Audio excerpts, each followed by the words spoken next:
Well, adding to the misery of this historic storm, there are reports of people breaking into stores and stealing merchandise here in the city of Buffalo. Look at this video shared to us by the owner of Nickel City Liquor. It's on Niagara Street. We're told 13 bottles were stolen, others smashed, along with a door and window. It's a situation that local law enforcement is taking very seriously at a time when they need to focus on the recovery effort. Our Hannah Bueller live in the newsroom tonight with more on this piece of the story. Hannah. Well, Jeff, Buffalo police are aware of reports of break-ins, and they say they've made several arrests. But people who need help the most say this isn't helping them in their time of need.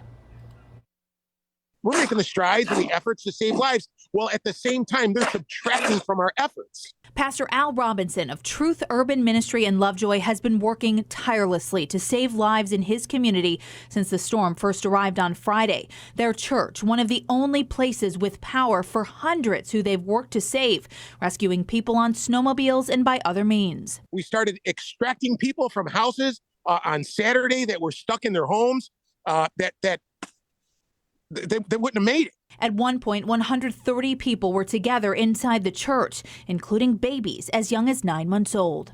The reason why we have a baby shortage right now is because they single-handedly stole it all out of the Family Dollars and the Dollar Generals, and they're just stealing it, and they're boasting about it online. Pastor Robinson says because of widespread break-ins throughout the storm, what is typically a food desert, East Buffalo, is now even worse. The places they depend on to get essential goods for their community, like Family Dollar, ravaged. These people, I just don't understand why they just don't care about their neighbor. The number of people that I found breaking into stores, I mean, you know, I hear Save-A-Lot say they're not even going to open up again. So here's another store on the east side that's not going to open. Buffalo police say they're aware of multiple reports of break-ins and are working to control the situation. Looting, when people are losing their lives in this harsh winter storm, is just absolutely reprehensible. Buffalo Mayor Byron Brown with strong words for those who may be trying to take advantage of the storm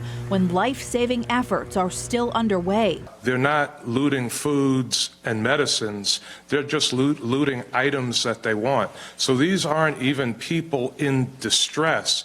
These are people that are taking advantage of a natural disaster and the suffering of many in our community to take what they want from retailers, also potentially putting those services at risk in the communities where they are looting. For Pastor Robinson, it's all about trying to help thy neighbor. We actually have to commission people from Rochester to drive to Buffalo to drop off cases of this stuff, because in Buffalo on the east side, these places were looted and the stuff was stolen from them. We have to do better when these kind of crises take place in our city.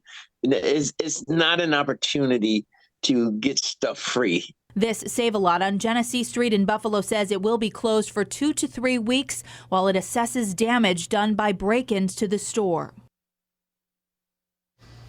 Now, this should not deter from the thousands of good neighbors who have been doing everything they can to help save people during the storm. But people who live in the areas hit hardest by the stealing tells me it needs to stop. Jeff?